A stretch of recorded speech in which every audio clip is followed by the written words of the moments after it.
अभी इसके पहले हम लोग घातांक के नियम पढ़ रहे हैं। तो घातांक का ये तीसरा नियम है। दो नियम हम लोग पढ़ लिए हैं। अच्छा ये बताए, किसी संख्या की घात 0 रहेगा तो उसका क्या मान होगा? क्या होगा? ये तो जान ही रहे हैं। अब देखिए, ये किसी घात वाली संख्या की घात यानी घात पर घात, जैसे ए की घाते यम, ये घात है ना, ए की घाते क्या है? यम है। फिर उसकी घात यन है, यानी घात के ऊपर घात है, घात के ऊपर घात है।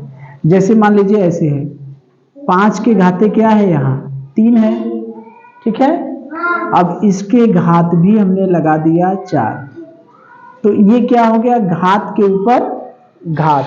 तो जब घात के ऊपर घात होता है तो क्या होता है? गुणा हो जाता है। दोनों का आपस में क्या हो जाता है? गुणा, ठीक है। ये यम और एन का आपस में क्या हो जाएगा? गुणा। यहां पर देखिए घात कौन कौन है? 5 के घाते 3 के घाते क्या है? 4। कौन कौन घात है? यहाँ 3 घात है, यहाँ 4 घात। तो किसका गुणा होगा? जो घात रहेगा उसी का गुणा होगा। किसका गुणा होगा? घातों का गुणा। किसका गुणा होगा? घातों का गुणा। एक यम है और एक यन है, ठीक है। एक यम है और एक एन है, इसका गुणा इसमें होगा। जैसे यहां पर 3 घात है, यहां पर 4 घात है, तो 5 के घाते क्या होगा? किसका किसमें गुणा होगा? 3 का गुणा होगा किसमें? 4 में। तो 5 के घाते क्या हो जाएगा? 3 चौका 12, ठीक है। अगर हम कहें 3 के घाते 5 के घाते 7, इसका मतलब किसका किस में गुणा होगा?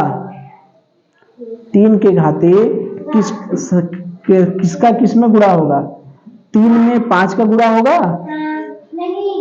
5 में 7 का, हाँ, जो घात वाला है उसका गुणा। 3 के घाते 5 गुणे 7, यानी 3 के घाते क्या हो गया? 35। एक और करें, चलिए बताए। 2 के घाते 9 के घाते 3, अब किसका गुणा किसमें होगा? 9 का गुणा 3 में। किसके घाते करें? 2 के घाते 9 गुणे 3, यानी 2 के घाते क्या हो गया? 27, ठीक है। और देखें, चलिए अब बताइए, 4/7 के घाते 2, सबके घात है 3। कितना है? 3। तो किसका गुणा किसमें होगा? 2 का गुणा किसमें होगा? 3 में, यानी 4/7 के घाते 2 गुणे 3, यानी 4/7 के घाते क्या हो जाएगा? 2 तिया 6 हो जाएगा। चलिए एक और बताइए, 2/3 इसके घात 2/3 के घाते 5 और इसके घात है 2, तो किसका गुणा किसमें होगा? 5 में 2 का। 2/3 के घाते 5 गुणे 2, यानी 2/3, 5 दूनी क्या हो गया? 10, ठीक है। 3/5 के घाते 4 घाते 3। अब बताइए कितना लिखें? यहां क्या लिखें?